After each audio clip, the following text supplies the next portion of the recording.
Bueno, por favor tomen sus Biblias. Vamos a seguir estudiando la palabra de Dios en el lugar donde nos quedamos la anterior semana.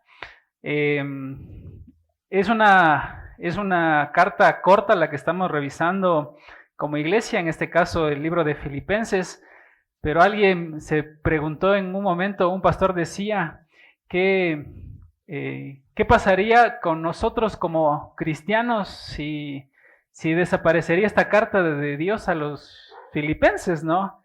Y el pastor respondía, bueno, nos perderíamos del capítulo 1, del 2, del 3 y del 4.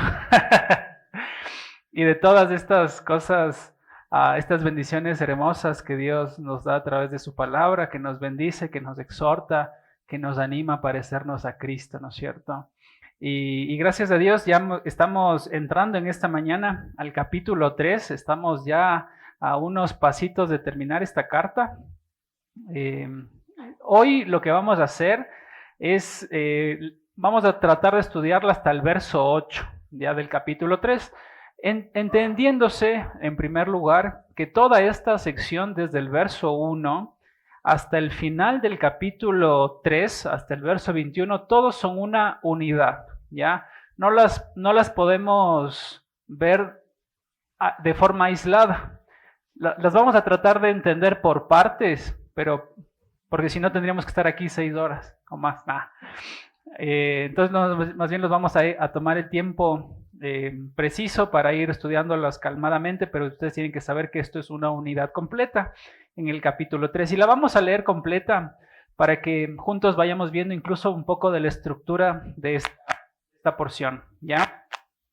Antes de entrar entonces de lleno, leamos juntos lo que dice Filipenses capítulo 3, del 1 al 21, y vamos ahí haciendo distinciones y vamos viendo cómo se podrían separar estos versículos.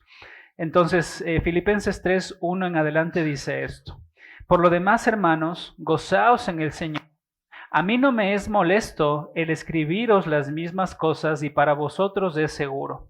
Guardaos de los perros, guardaos de los malos obreros, guardaos de los mutiladores del cuerpo, porque nosotros somos la circuncisión, los que en espíritu servimos a Dios, y nos gloriamos en Cristo Jesús, no teniendo confianza en la carne.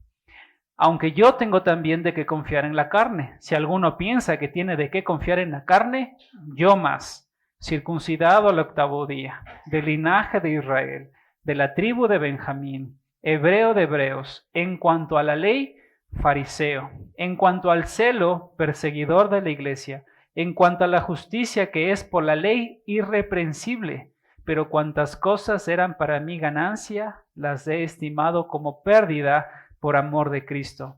Y ciertamente aún estimo todas las cosas como pérdida por la excelencia del conocimiento de Cristo Jesús, mi Señor, por amor del cual lo he perdido todo y lo tengo por basura, para ganar a Cristo y ser hallado en Él, no teniendo mi propia justicia que es por la ley, sino la que es por la fe de Cristo, la justicia que es de Dios por la fe, a fin de conocerle y el poder de su resurrección y la participación de sus padecimientos, llegando a ser semejante a Él en su muerte, si en alguna manera llegase a la resurrección de los muertos.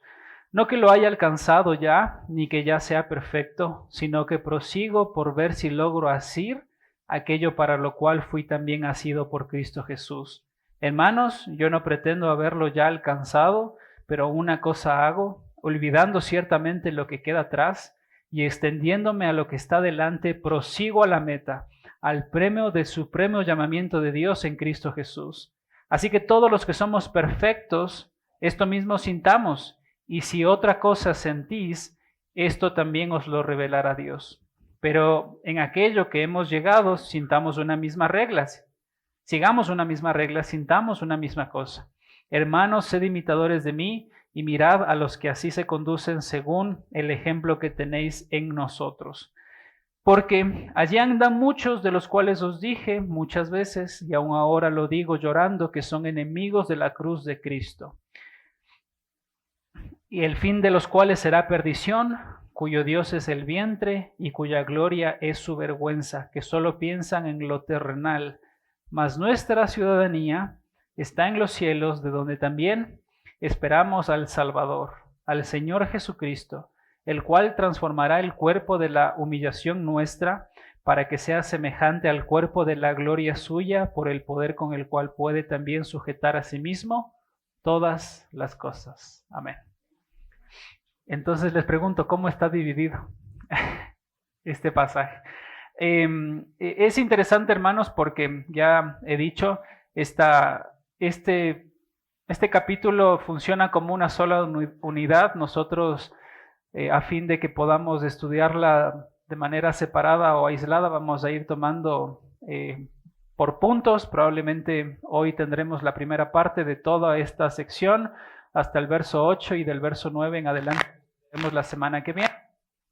Pero presten atención, hermanos, que este capítulo parecería que es como los judíos escribían en el primer siglo, y esto era la forma en la que se conoce esto, es como si fuera un quiasmo, ¿ya? Un quiasmo es una X, ¿ya?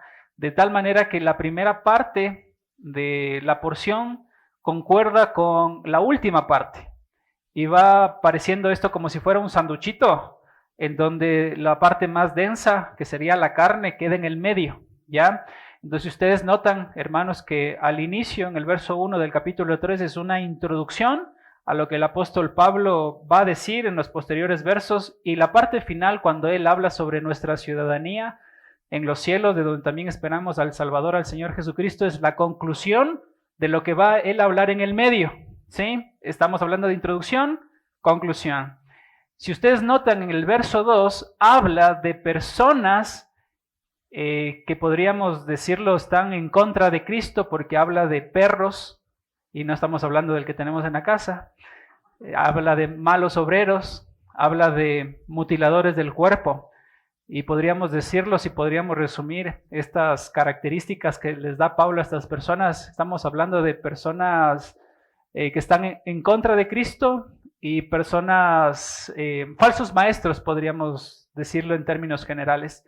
Si ustedes prestan atención, esto concuerda con los versos 18 y 19, donde también el apóstol Pablo habla de gente que solo vive para sí, gente que su Dios es el vientre, gente que, una vez más, quiere apartar el corazón de los judíos, en este caso del primer siglo, de la iglesia de Filipo, de la verdad de Dios. Entonces, si ven cómo se va todo concordando, introducción, conclusión, falsos maestros, verso 2, falsos maestros, verso 18 y 19, y después va el apóstol Pablo a poner un poco más ahí en el sanduchito, va a hablar de nosotros, porque en el verso 3 él dice, nosotros somos la circuncisión, ¿no es cierto? Y da características de aquellos que pertenecen a la circuncisión, que ya las vamos a ir notando.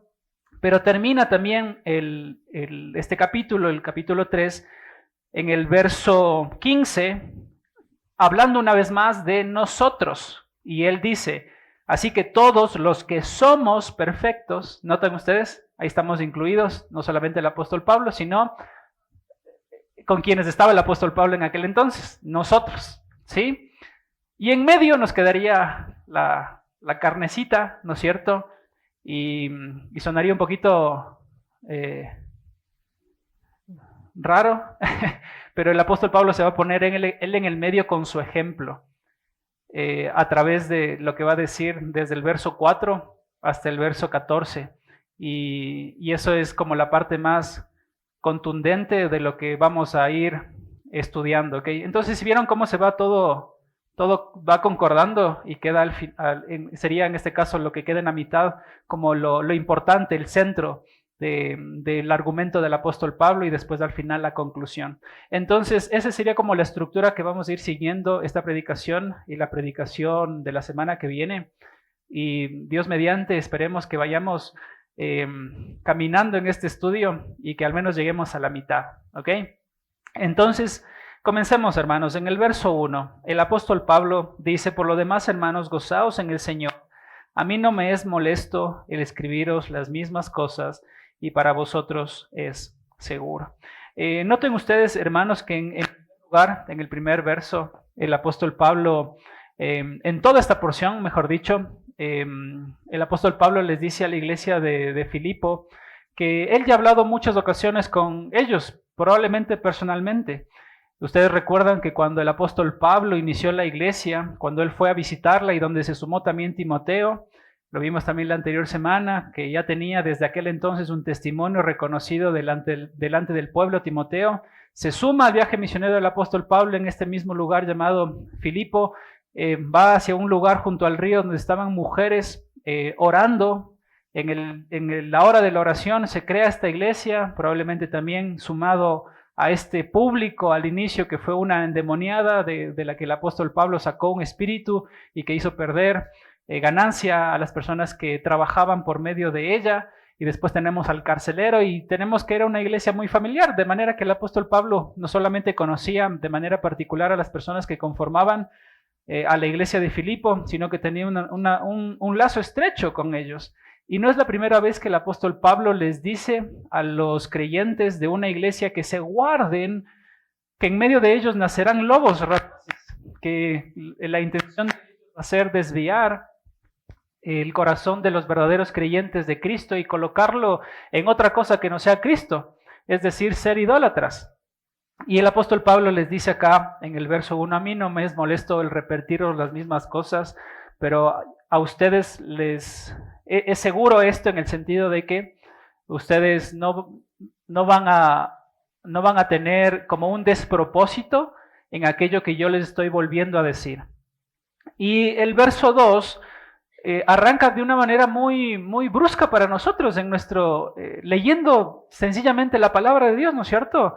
Porque en el capítulo 1 el apóstol Pablo habla de su ejemplo, habla de cómo el evangelio está corriendo, está siendo predicado. Encontramos las exhortaciones del apóstol a que nosotros nos comportemos como es digno del evangelio de Cristo.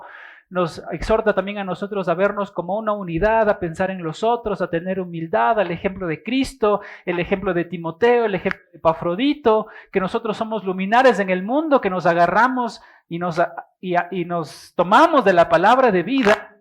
Y en el verso 2, como si fuera un hachazo, dice, guardaos de los perros. ¿Qué pasó? ¿Qué pasó con Pablo, no es cierto, con la iglesia? Si estabas hablando tan amorosamente de esta iglesia a los filipenses, escribiéndoles por su gratitud, por su cariño, y que tú estás tan interesado en ellos como ellos están interesados en ti, para ahora enviarles a Epafrodito para que les cuentes sobre las noticias que estaban sucediendo contigo. ¿Qué pasó, Pablo? ¿Por qué el cambio tan drástico con esto?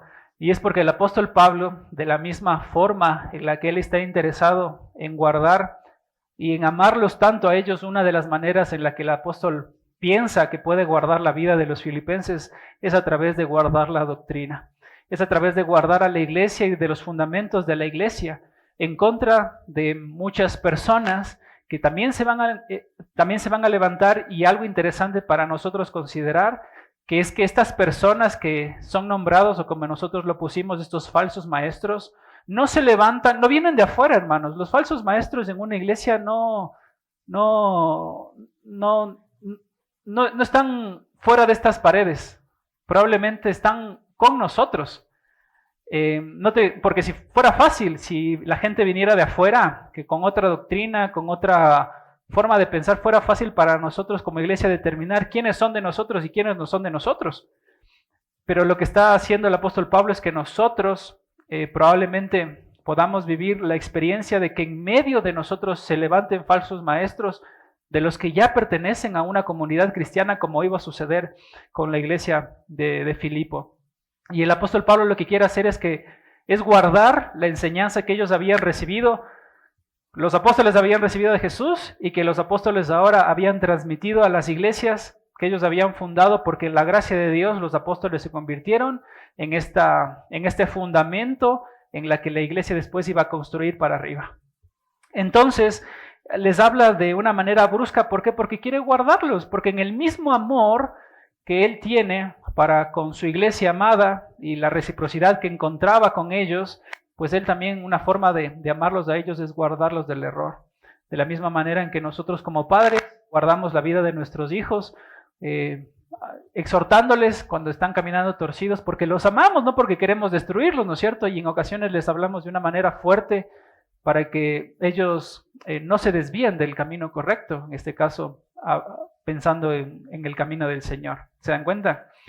Y Pablo comienza entonces el verso 2 diciendo, guardaos de los perros, guardaos de los malos obreros, guardaos de los mutiladores del cuerpo. Parecería a primera vista que este verso nos habla de tres personas diferentes, ¿no es cierto? Aquellos que son perros, aquellos que son malos obreros y otros que son mutiladores del cuerpo, pero probablemente no está haciendo el apóstol Pablo una distinción entre tres personas diferentes o tres grupos de personas que van a atacar a la iglesia de estas tres maneras diferentes, sino que son una sola persona, un solo grupo de personas que tienen estas características o que cumplen con estas descripciones. Y noten ustedes, hermanos, que probablemente las personas en las que el apóstol Pablo está pensando en la iglesia de Filipo son aquellos que eran llamados judaizantes, ¿ya? Judaizantes. ¿Por qué pensamos que eran ellos, hermanos? Porque la iglesia de Filipo, aunque había iniciado en sus inicios con personas que no eran judías, porque ¿cómo comenzó la iglesia en sus inicios? En un río, ¿no es cierto? Con las mujeres que oraban fuera de la ciudad. ¿Por qué razón? Porque ni siquiera existía un grupo suficiente de hombres para establecer una sinagoga en la ciudad. Por eso las mujeres se reunían afuera. Entonces, y mayormente ese grupo de mujeres era gentil, es decir, que no pertenecían al pueblo de Israel. Entonces, aunque inició la iglesia así, probablemente la iglesia había crecido de tal manera que ya no solamente la conformaban gentiles, sino también judíos. Pero si ustedes recuerdan también, hermanos, en el contexto en el que nosotros estamos revisando estas cartas en el primer siglo, había una disputa grande entre los judíos y los gentiles. Porque ¿qué decían los judíos, no es cierto? Que para ser parte del pueblo de Dios tú tienes que cumplir con las normas que Dios ha establecido desde siempre. De tal manera que las personas que eran considerados en aquel entonces como prosélitos hacia la religión judaica, hacia el judaísmo, tenían que pasar por todos los ritos de purificación e incluso la circuncisión en el caso de ser hombres, a pesar de que ya eran grandes, para ser parte de la bendición que los judíos como el propio pueblo de Dios también participaban.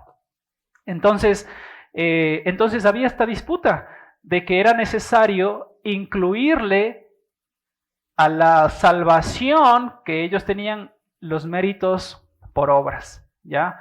Porque, hermanos, a diferencia de nosotros que somos cristianos, todas las religiones fuera del cristianismo, todas tienen que hacer algo para ganarse al cielo. Tienes que ser una buena persona, tienes que donar dinero, tienes que ser un buen padre, tienes que ser un buen hijo. Todas las religiones fuera del cristianismo te dicen a ti y a mí que nosotros necesitamos hacer algo para agradarle a Dios. Pero la realidad, hermanos, es que nosotros podemos hacer algo para agradar a Dios.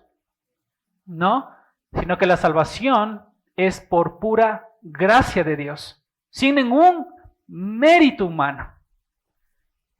Y entonces habían judíos en este entonces que sí habían aceptado a Jesús, habían dicho, ok, Jesús es el Mesías, Jesús es el Hijo de Dios, Jesús es el que establece esta nueva forma o cumplimiento más perfecto del judaísmo, que es ahora la iglesia cristiana. Pero espérate, con Cristo tenemos que sumarle judaizar. Tenemos que sumarle hacer obras, tenemos que sumarle a esto la circuncisión, porque para nosotros, siendo el pueblo de Dios, el circuncidarlos era una señal del pacto de Dios. Entonces, si tú quieres ser parte del pueblo de Dios, entonces tienes que también circuncidarte. Entonces también tienes que guardar las leyes. Entonces también tienes que hacer lo que normalmente un judío hacía en sus costumbres. Y obviamente es difícil porque uno en nuestros días puede hacer la distinción de nuestras costumbres, por ejemplo, como ecuatorianos, de la fe que podamos tener, ¿no es cierto? Tenemos costumbres que son normales para nosotros como ecuatorianos. Pero quizás, y quizás haya sido este el problema para la nación judía, que para ellos tanto la identidad de ellos como pueblo radicaba en su creencia religiosa. O sea, la identidad de ellos, las tradiciones de ellos se basaban en la palabra de Dios en el Antiguo Testamento, y qué difícil habrá sido para ellos en ese inicio hacer esta distinción de separarse de las costumbres que los identificaban como un pueblo, a ahora ver a Cristo como el cumplimiento perfecto y ya no la necesidad de hacer estos rituales y estas ceremonias que ellos estaban acostumbrados a hacer bajo el modelo judío. No sé si me van entendiendo. ¿Sí? Entonces, hermanos, había un grupo fuerte de hermanos, de personas que sí aceptaban a Jesús, pero querían añadirle obras a Jesús. Y hermanos, cualquier persona que venga a nosotros a tratarle de añadir cosas a nuestra salvación para que nosotros le seamos agradables a Dios o para que nosotros lleguemos a tener el cielo, eso ya no es el evangelio de la gracia de Dios.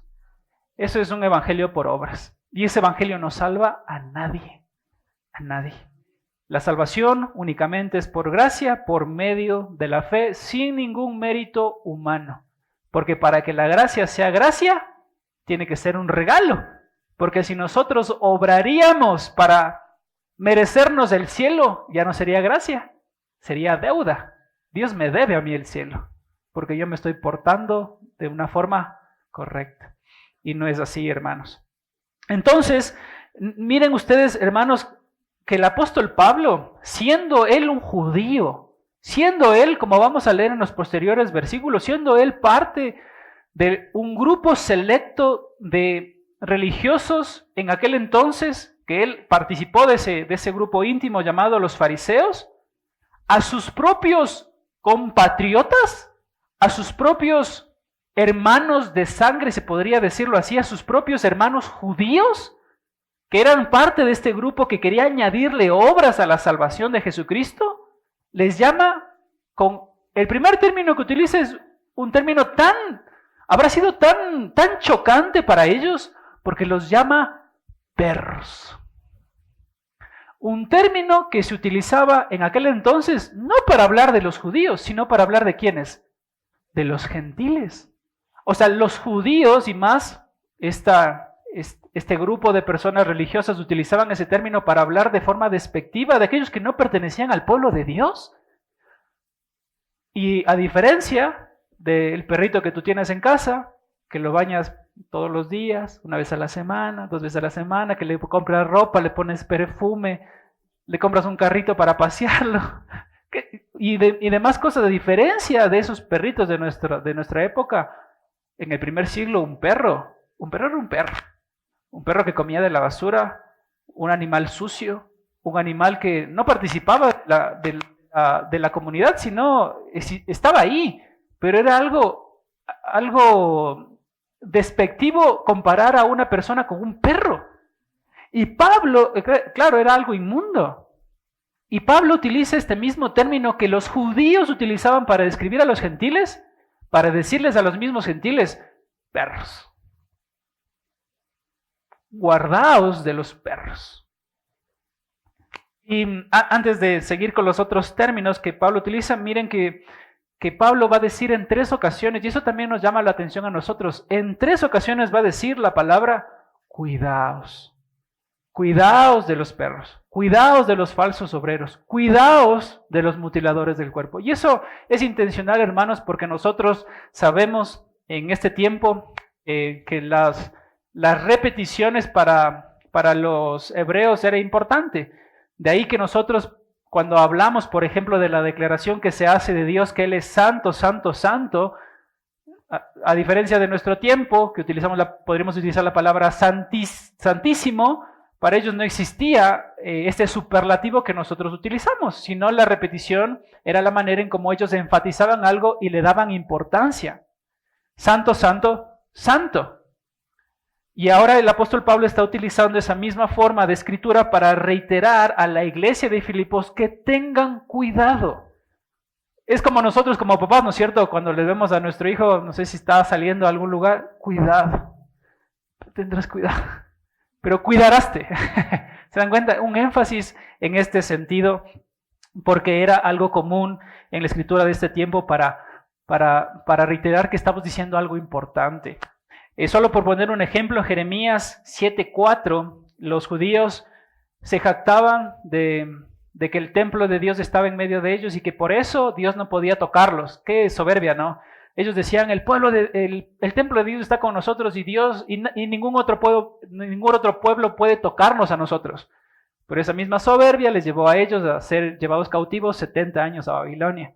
Pero ellos miren cómo utilizaban, dice, templo de Jehová, templo de Jehová, templo de Jehová es este, decían los judíos de aquel entonces.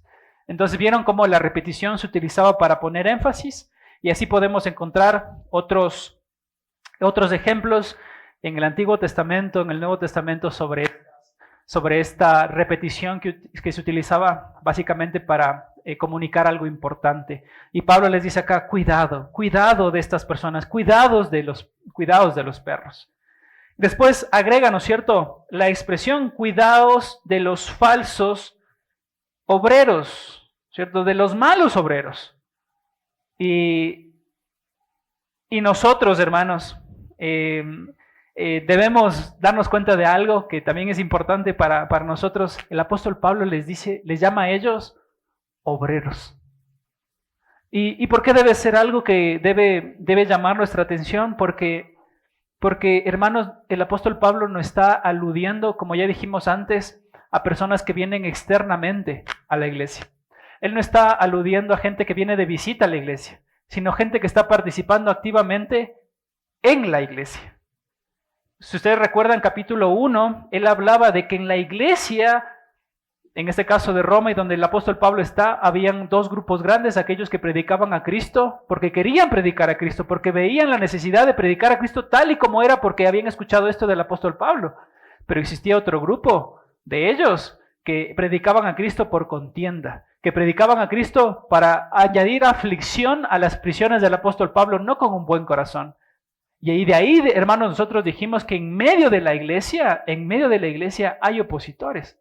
En medio de la iglesia pueden haber personas obreras que están metidas en la participación de la iglesia, pero que tienen la característica de ser malos obreros, perversos trabajadores, perversos malignos. El apóstol Pablo utiliza esta misma designación para seguir hablando de los falsos maestros, por ejemplo, en 2 Corintios capítulo 11, verso 13, y los llama a ellos obreros fraudulentos. Les llama en Lucas capítulo 13, verso 27, obreros de iniquidad. No obreros que tienen que ver con la justicia, no obreros que ayudan a la buena causa del Evangelio de Cristo, sino que su intención es destruir y perjudicar el testimonio de Dios. Pero es interesante, ¿no?, que el apóstol Pablo les llama obreros. Están con ustedes, son parte de la obra, pero son malos obreros. Y que Dios nos permita a nosotros librarnos de ser una clase de obreros que cumplan con estas características, ¿no? Y el último término que el apóstol Pablo utiliza, y de ahí que nosotros también podemos notar que son este grupo de judaizantes que quieren añadirle obras a la salvación, dice cuidados de los que mutilan el cuerpo, de la mutilación. Y es interesante, hermanos, porque los judíos, los judaizantes, mejor dicho, este grupo de personas, veía la característica física de ellos, en este caso la señal del pacto que habían recibido de parte de Dios en el Antiguo Testamento, que era la circuncisión, como la señal de pertenecer al pueblo de Dios. O sea, nosotros, si fuimos circuncidados, ya le pertenecemos a Dios. Si ustedes recuerdan, esto fue una señal muy importante para la nación de Israel, porque incluso los líderes del pueblo tenían que circuncidar a toda la nación para que ellos recibiesen el respaldo de Dios, porque Dios había establecido que esa señal iba a ser la forma en que se iban a identificar los judíos como el pueblo de Dios. Pero ¿cuál fue el problema, hermanos? De que esta señal, que fue utilizada en el pasado de esta manera, ahora en la iglesia que ya había sido conformado con Cristo, estos judaizantes lo que pretendían decir era, bueno, tú crees en Jesús, yo también creo en Jesús. ¿Tú crees que Él puede dar la salvación? Sí. Y ellos añadían, ¿no es cierto? Tienes que tú hacer cosas para ganarte esa salvación. Y una de esas cosas, decían este grupo, a estos hermanos que también eran creyentes, les decía, y una de esas cosas que tú tienes que hacer, entonces es identificarte con el pueblo de Dios. ¿Y cómo tienes que identificarte? A través de la circuncisión. Pero ahí viene la pregunta, hermanos. Aunque esa señal fue la muestra, la señal del pacto que Dios utilizó con la nación de Israel en el Antiguo Testamento, no es, hermanos, la misma señal que se establece en el Nuevo Testamento para declarar a alguien ahora como parte del pueblo de Dios. Porque noten la expresión del apóstol Pablo cuando él puede decir en Romanos, capítulo 3, verso 9, que un judío no es mejor que un gentil. Y en Romanos capítulo 3, verso 24, unos versos más allá en el mismo capítulo, no hay diferencia, por cuanto todos pecaron están destituidos de la gloria de Dios, siendo justificados gratuitamente por su gracia mediante la redención que es en Cristo Jesús. Y noten ustedes también en Gálatas capítulo 6, verso 16, en palabras del apóstol Pablo, diciendo que ni la circuncisión es algo, ni la incircuncisión tienen algún valor actual. Entonces, el punto, mis hermanos, es de que ellos sí se jactaban de tener una señal en la carne, que supuestamente les hacía a ellos ser parte de la iglesia de Dios, del pueblo de Dios. Pero a través de estos versos nosotros podemos concluir, hermanos, que en el Nuevo Testamento no existe una señal en la carne para decir que hoy alguien le pertenece al Señor, porque la verdadera circuncisión para nosotros hoy es aquella que Dios efectúa en el corazón de las personas.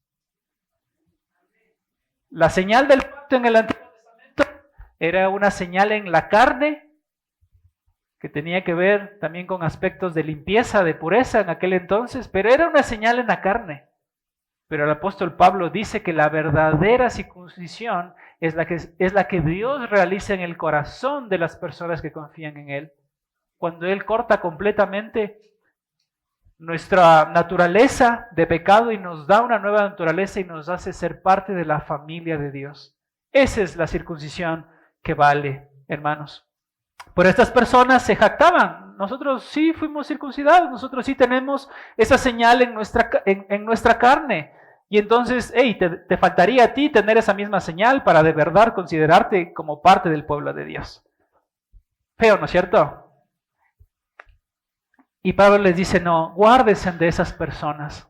Esa es la amonestación. Guárdense de esas personas que son perros. Guárdense de esas personas que sí están en medio de ustedes, pero son obreros, malos obreros. Y guárdense de aquellos que quieren añadirle, podríamos decir nosotros, obras a la salvación que ustedes encontraron en Dios solamente por la fe. Y que Dios nos guarde, hermanos, como iglesia, de pensar en añadirle algo al sacrificio de Cristo. Si nosotros pensaríamos en añadirle algo al sacrificio de Cristo, estamos diciendo en otras palabras que lo que Dios hizo fue insuficiente. Qué soberbios, ¿no? Si diríamos que nosotros podemos añadir o completar lo que solo Dios pudo hacer. Seríamos demasiado soberbios si afirmamos nosotros eso, hermanos. Entonces, miren lo que el apóstol Pablo ya los expuso, ¿cierto? Nos expusiste, apóstol Pablo, que creíamos nosotros. Y él ahora, hace la introducción, recuerden ustedes, presenta a estos falsos maestros, y él después en el verso 3 va a decir, porque nosotros somos la circuncisión. Entonces, Pablo, ¿qué mismo? O sea, Ellos están jactando de que están circuncidados y ahora, Pablo, tú te estás jactando de que yo soy o nosotros somos la circuncisión. No. El punto central es esto: nosotros somos la circuncisión. Sí, ¿en qué sentido somos la circuncisión? Aquellos que hemos experimentado ese corte de parte de Dios al llevarnos a nosotros a ser su pueblo de forma espiritual. Aquellos que hemos sido cambiados el corazón. Por eso puede decir el apóstol Pablo y puede agregar a todos los que junto con él se entregaron al Señor y fueron topados por el Señor en su interior para ser despertados a vida eterna, y puede decir: nosotros somos la verdadera circuncisión. Y miren cuáles son las características de aquel que sí pertenece a la verdadera circuncisión, a la que Dios hace en el corazón. ¿Cómo se caracterizan estas personas, hermanos? Son aquellas personas que en espíritu sirven a Dios. Son aquellas personas que se glorían en Cristo Jesús. Y podríamos decir en tercera instancia, son estas personas que no tienen ninguna confianza en su carne. ¿Recuerdan ustedes quién tenía confianza en su carne?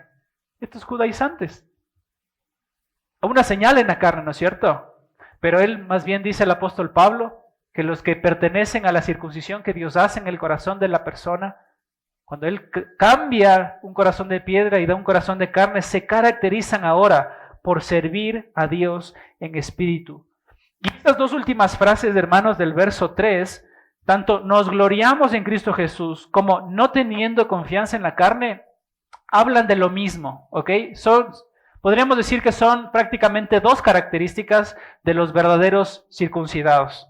Solo que en el verso 3, cuando dice ahí, nos gloriamos en Cristo Jesús, el apóstol Pablo está hablando de manera positiva. Los que somos verdaderos circuncidados por Dios, nosotros podemos darle la gloria a Dios. Dios es nuestra gloria. Y en forma negativa está diciendo prácticamente lo mismo cuando dice que damos la gloria a Dios. ¿En qué sentido? En que nosotros no tenemos ninguna confianza en la carne. Pero está prácticamente hablando de lo mismo. Entonces, ¿cuáles son estas dos características de la verdadera circuncisión? Aquellos que sirven o aquellos que adoran a Dios en espíritu. Mis hermanos, la verdadera circuncisión no tiene que ver con algo externo que nosotros podamos hacer. Si nosotros vemos en las plataformas que probablemente nosotros tengamos para ver alguna película, justo con mi esposa vimos unas semanitas atrás un documental de una iglesia, vamos a decir el nombre, de miles de personas, y que se caracterizaba por las canciones. El nombre de la iglesia lleva el nombre del grupo de música. Pero si ves todo el documental te das cuenta, y qué difícil para nosotros también que eso sea lo que se reconoce a nivel mundial y no lo que la palabra de Dios de forma sana expresa, ¿no?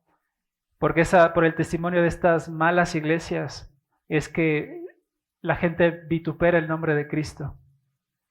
Pero al punto que iba a llegar con este ejemplo, es que la gente puede decir que de manera externa adora a Dios. La gente puede ir a un culto de domingo, nosotros podemos venir a este culto y levantar las manos y cerrar los ojos y supuestamente decir: Dios está aquí con nosotros y Señor, te necesito. Y puedes mostrar de manera externa a las personas que, entre comillas, estás adorando a Dios. Puedes mostrar de manera externa eso, hermanos. Pero el verdadero circuncidado espiritual, la persona que verdaderamente fue cambiado el corazón por Jesucristo, puede que lo exteriorice eso, pero principalmente adora a Dios en su interior. Se caracteriza por adorar a Dios a través de la guía del Espíritu Santo. Porque el Espíritu Santo es aquella persona que lo renueva, que lo vigoriza. Y que no tiene que ver, hermanos, con ninguna condición física. Una verdadera persona que ha conocido el Evangelio de Cristo se caracteriza por adorar a Dios desde el interior. Y ahí nosotros podemos agregarle el ejemplo de otras personas en el Nuevo Testamento, donde vemos a Jesús hablar con una mujer samaritana, ¿no es cierto? Y decirle a la mujer, Jesús, que Dios está buscando adoradores que le adoren ¿en qué? En espíritu y en verdad. O sea, es del interior.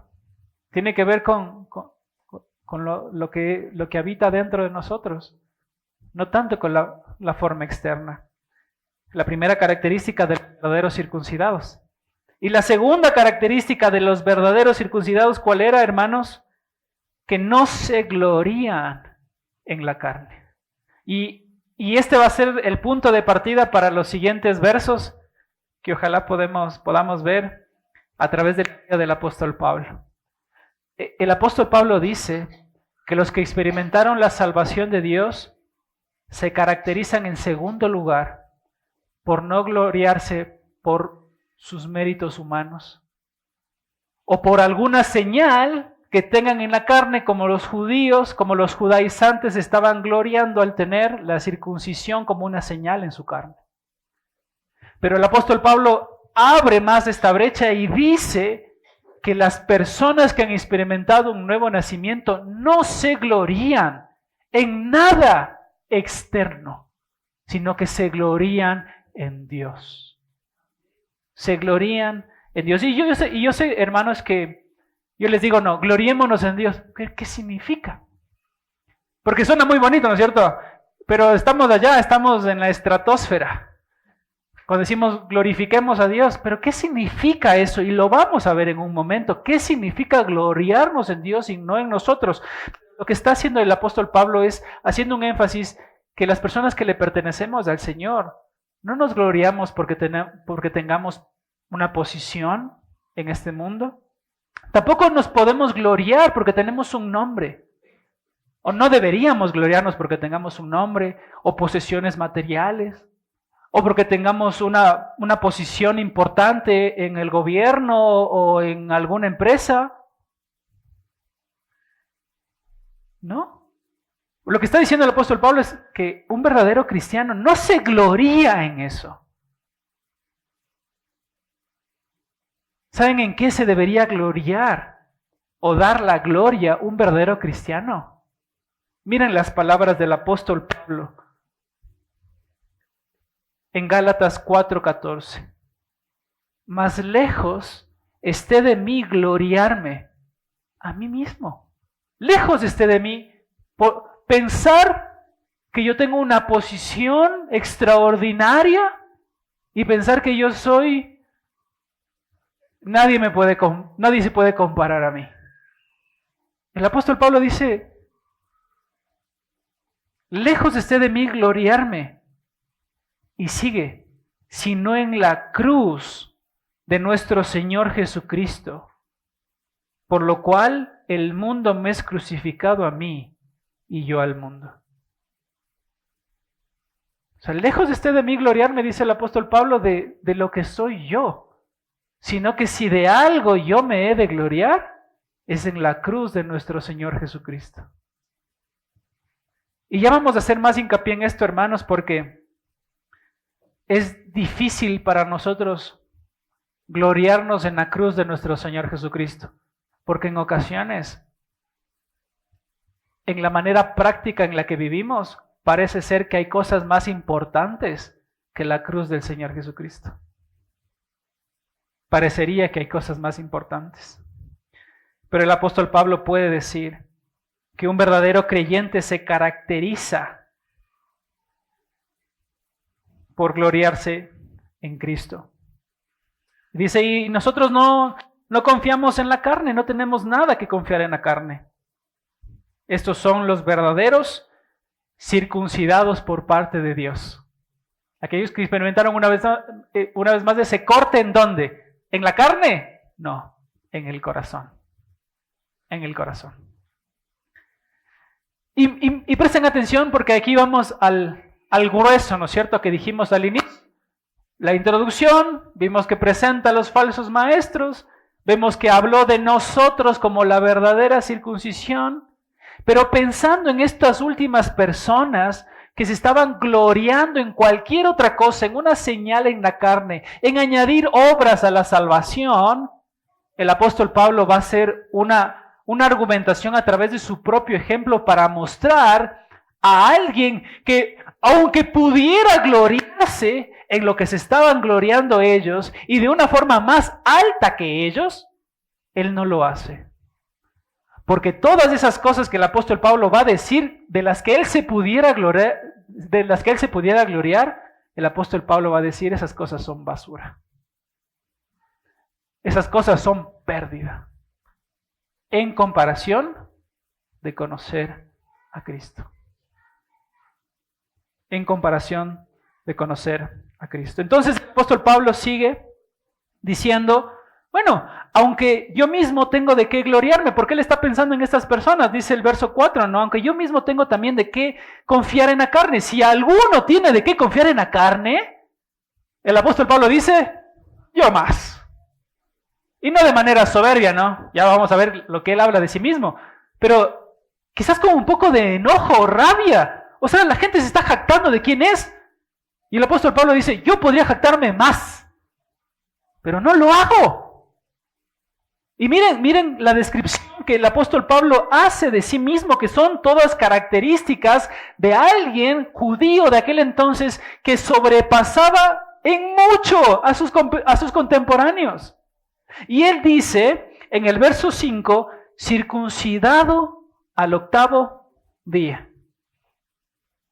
Circuncidado al 8º día. Ahora, ¿cuándo era el momento preciso en que un judío tenía que circuncidarse? Al 8º día. Eso era lo que mandaba la ley mosaica, que una persona nacida, sexo masculino en la nación de Israel, al 8º día tenía que circuncidarse. ¿A qué edad fue circuncidado el Señor Jesucristo? Al 8º día. Al 8º día. Isaac, ¿a qué edad fue circuncidado?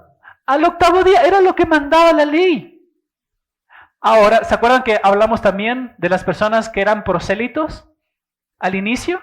Y los prosélitos eran, una vez más, estas personas que querían simpatizar o que eran simpatizantes de la religión judía y querían ellos participar de lo mismo. Probablemente era gente grande que después de haber experimentado un montón de cosas de ellos dijeron, no, el pueblo, el Dios de Israel es el Dios real y yo quiero ser parte de ese pueblo. Entonces ellos tenían que participar de todas las ceremonias y de todos los requisitos para ser parte del pueblo judío. Y probablemente algunas de estas personas que eran judaizantes habrán llegado al judaísmo después de circuncidarse de grandes. ¿Y qué es lo que está diciendo el apóstol Pablo? Hey, a ver, si estamos hablando en términos de circuncisión y de cosas de qué jactarse, yo al 8º día fui circuncidado, como manda la ley. ¿Qué sigue diciendo el apóstol Pablo? Dice, del linaje de Israel. Y esto también es interesante, hermanos, para nosotros. ¿Saben por qué? Porque decir Israel, ¿a quién se refiere con Israel? ¿Es solamente un término genérico para hablar del pueblo de Dios? Probablemente no en este caso. Porque quizás el apóstol Pablo está diciendo que él no solo vino de Abraham. Porque Abraham tuvo a Isaac, ¿no es cierto? Y tuvo otro hijo. ¿Cuál fue el otro hijo? Ismael. Y Dios cumplió su promesa de llenar el mundo o darle hijos a Abraham como si fueran estrellas también a través de Ismael. ¡Claro que sí! La nación de Israel produciendo un montón de judíos y la nación de Ismael produciendo en cambio los enemigos que están al lado de Israel. Pero Dios cumplió sus promesas porque Él cumple sus promesas.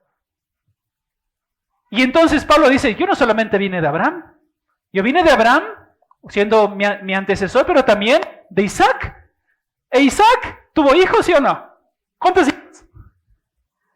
Jacob y Esaú, y los edomitas eran parte de la nación de Israel o del pueblo que Dios había escogido, ¿sí o no? Claro, los hijos de Esaú, ¿no es cierto? Pero el apóstol Pablo dice, yo no vine de Esaú, yo vine de Isaac, y de Isaac, no solamente de cualquier hijo de Isaac, sino de Jacob. Y más profundamente, no solamente de uno de los hijos de Jacob, sino de Benjamín. O sea, lo que está diciendo al utilizar aquí el término yo soy parte del linaje de Israel, él está diciendo, si alguien tiene que considerarse al igual que yo judío, yo vengo, toda mi ascendencia es de la línea que concuerda, ¿no? Y él por eso agrega después, de la tribu de Benjamín. ¿Cuál fue la esposa de Jacob que se describe en la escritura como la esposa a quien Jacob amaba? Raquel. ¿Y cuántos hijos Jacob tuvo con Raquel? 2. El uno fue vendido en esclavitud y creció muchos años ahí en Egipto, llamado José, de donde vino la salvación para la familia de Israel y después de donde iba también ser guardada la familia para después que se levante Moisés y libera al pueblo. Pero el otro hijo amado de Jacob, ¿quién es? Benjamín. ¿Se acuerdan cuando ustedes, cuando leemos en Génesis y José estando en Egipto les pide a los hermanos que vayan y busquen a Benjamín para que se los presente? Ahí, ¿qué respondieron los hermanos? ¿Cómo vamos a hacer tal cosa? Si nosotros le sacamos a Benjamín, habiendo nuestro padre, entre comillas, ya experimentado la pérdida de José, lo matamos. Entonces no estamos hablando simplemente de un hijo más, ¿no es cierto? Sino de un hijo amado. Y aparte de eso, ¿cuál fue el único hijo de la nación de Israel, hablando de Jacob, que nació en la tierra prometida? ¿En dónde nació Benjamín? En Belén. Si nosotros vemos, hermanos, revisamos Génesis, podemos ver en Génesis 35 del 16 al 20 que Benjamín fue el único hijo de Israel que nació en la tierra prometida. Entonces, ¿ves que el apóstol Pablo está dando argumento tras argumento? O sea, si alguien se pudiera jactar de que es judío, ese soy yo. De la tribu de Benjamín, hebreo de hebreos. A diferencia de otros que probablemente su padre fue hebreo y su madre quizás de otra nación, mis padres, los dos fueron hebreos. No soy una clase de persona mixta de dos naciones, ¿no?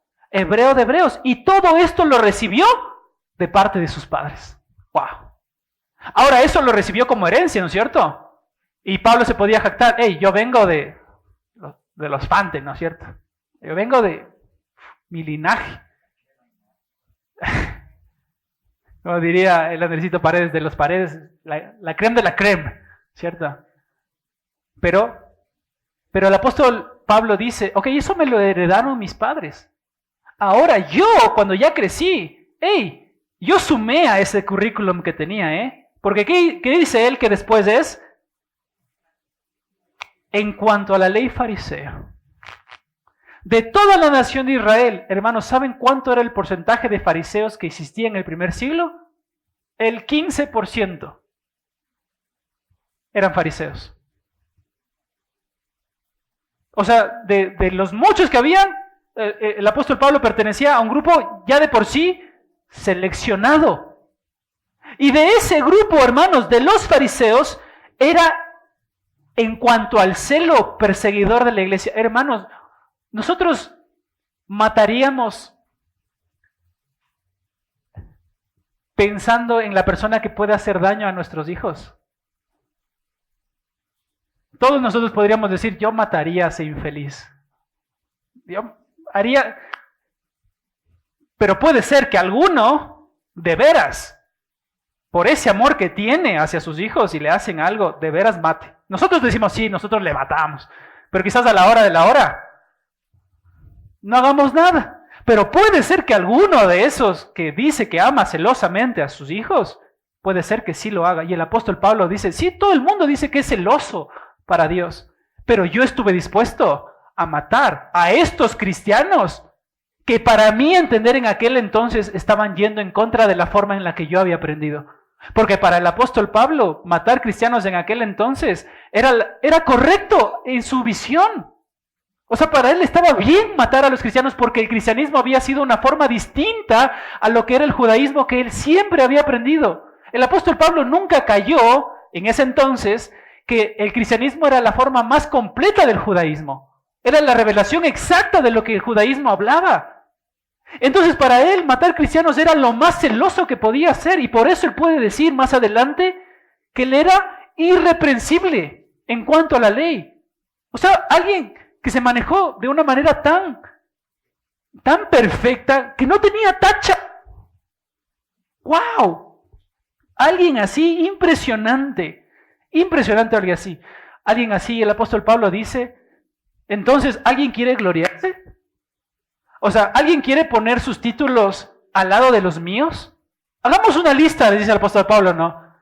A ver, ¿qué tú tienes? Mira lo que yo tengo.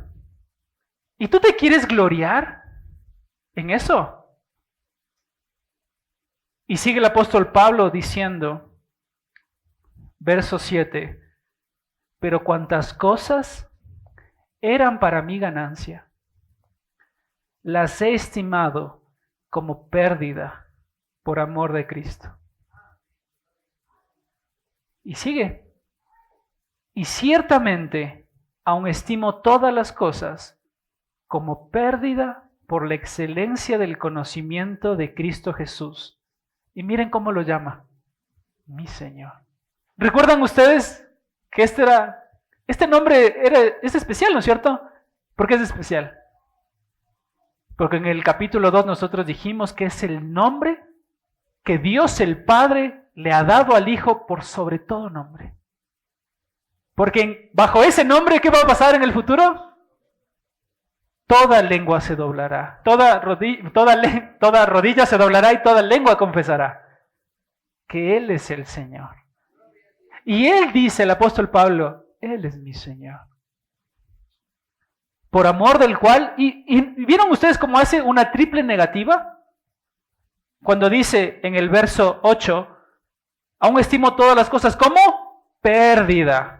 Después sigue más adelante, por la excelencia del conocimiento de Cristo Jesús, mi Señor, por el cual lo he perdido todo. Y una triple pérdida, o un triple negativo, dice, y lo tengo por basura para ganar a Cristo.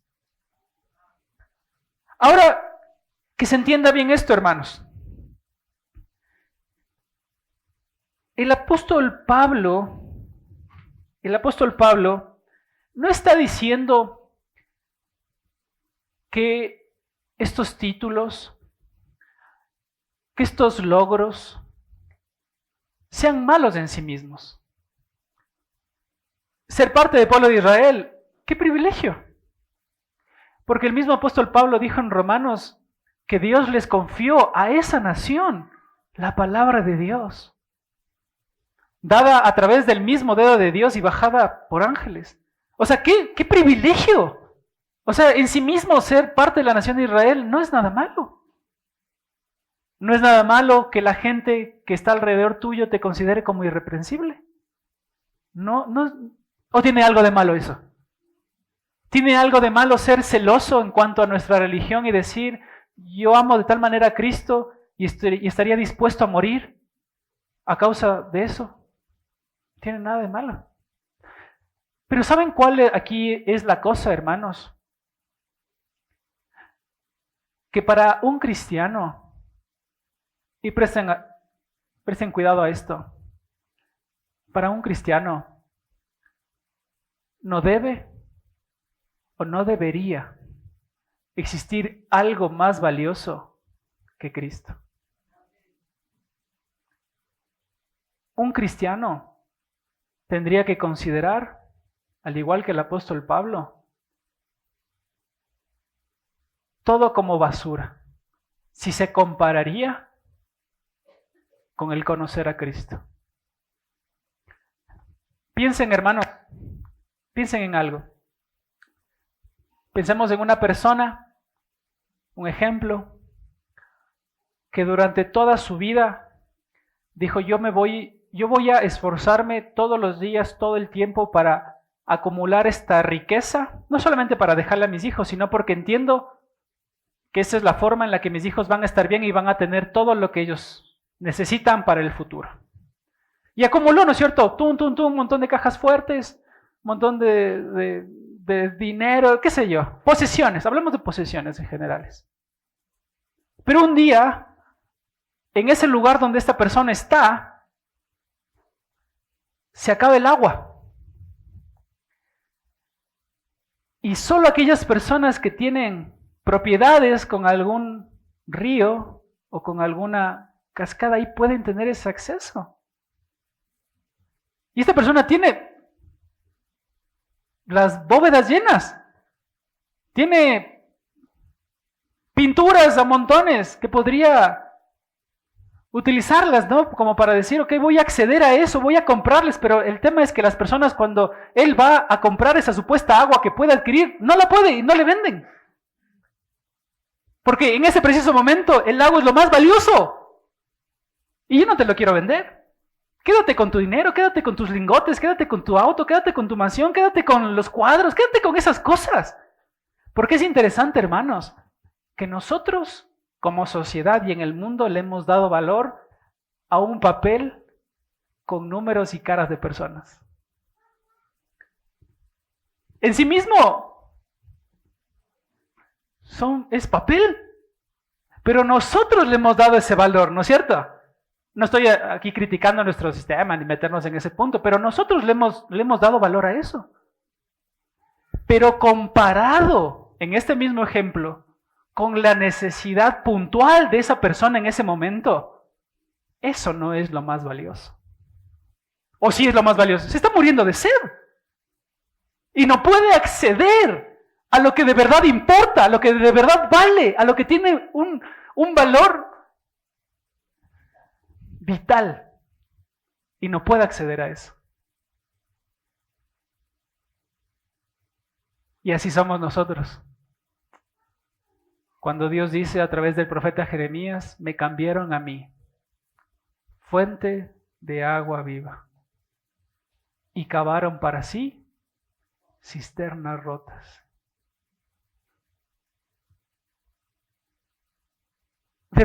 De verdad para nosotros Cristo es lo más importante, hermanos. ¿Cuántos de nosotros estaríamos dispuestos a sacar todo lo que tú tengas del banco, todo lo que tú tengas de guardado, todas tus posesiones? ¿Cuántos de nosotros estaríamos dispuestos a tomar todas esas cosas y entregárselas por el cambio de conocer a Cristo y quedarnos en la calle? Pero simplemente para yo ser salvo y tener a Cristo, ¿cuántos estaríamos dispuestos a hacer eso? Pero ¿cómo me voy a quedar sin dónde dormir? ¿Cómo me voy a quedar sin casa?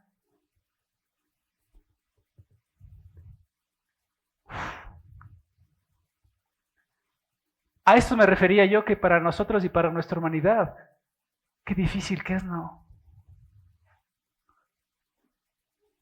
Pero para un cristiano, mis hermanos, conocer a Cristo debería ser lo más valioso y nosotros tendríamos que estar dispuestos a perderlo todo para conocerle. Hermanos, quizás en este punto de la vida, algunos de ustedes, quizás ya habiendo transcurrido algunos años, y ya dicen, ya me falta poco tiempo, ¿no?, para estar con el Señor. Quizás ahora daría todo para que mis hijos le conozcan. Y creo que algunos de ustedes sí fueran capaces de cambiarlo todo lo que tienen por sus hijos, para que le conozcan. Porque el tiempo que estamos en este mundo puede ser el hombre más viejo del mundo que ya le ganó a la familiar de Marcita. 126 años. ¡Wow! Pero son 126 años. No es una eternidad. Pero lo que sí hagamos nosotros acá, en este mundo, va a tener repercusiones en la eternidad. y que hoy seamos parte del pueblo de Dios nos hará disfrutar de Él para siempre. Pero hoy no ser parte del pueblo de Dios es condenación perpetua. Hermanos, hemos tratado de llegar a la mitad. Creo que lo hemos logrado. Y el punto principal de esto, hermanos, es: Cristo es lo más importante para ti. Cristo es lo más importante para mí. Cristo es la mejor posesión que yo tengo. Y estaría bien si hoy me despojasen de todo lo que tengo y me pusiesen desnudo en un país que ni siquiera conozco y no conozco su idioma, pero conozco a Cristo. Y estaría bien, porque tengo a Cristo. O puede ser que hay otras cosas más valiosas para mí que Cristo. Ay, hermanos, ay, que Cristo sea lo más importante para nosotros. Pablo utiliza una frase bien dura. Cuando dice basura, él habla de estiércol.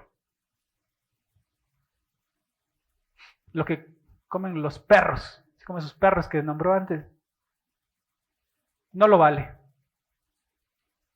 Porque ¿qué ganare esa persona si tuviera todo el mundo, pero perdiera su alma? Amén. Vamos a orar. Señor, queremos ponernos delante de usted. Señor, el salmista exclamó, no qué, sino ¿a quién tengo yo en los cielos? Solo a ti. Y nada más deseo en la tierra. Señor, ayúdenos a verle a usted como nuestra posesión más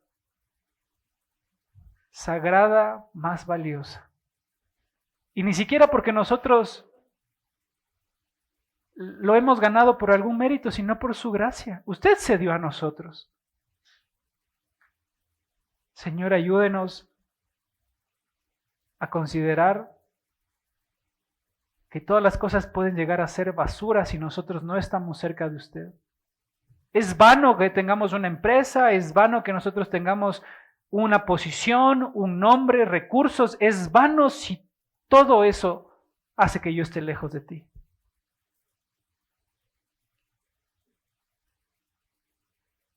Todo eso es basura, Señor. El conocerle a usted es lo más precioso que tenemos. Y queremos disfrutarle, Señor, a usted. Ayúdenos a tener este mismo sentir que nuestros hermanos en el pasado tuvieron, para que usted sea nuestro anhelado precioso tesoro. Porque en palabras del apóstol Pedro, él dijo que para los creyentes Cristo es precioso. Ayúdenos a verlo de esa misma forma, Señor. Ponemos esta tarde en sus manos, en el nombre de Cristo. Amén.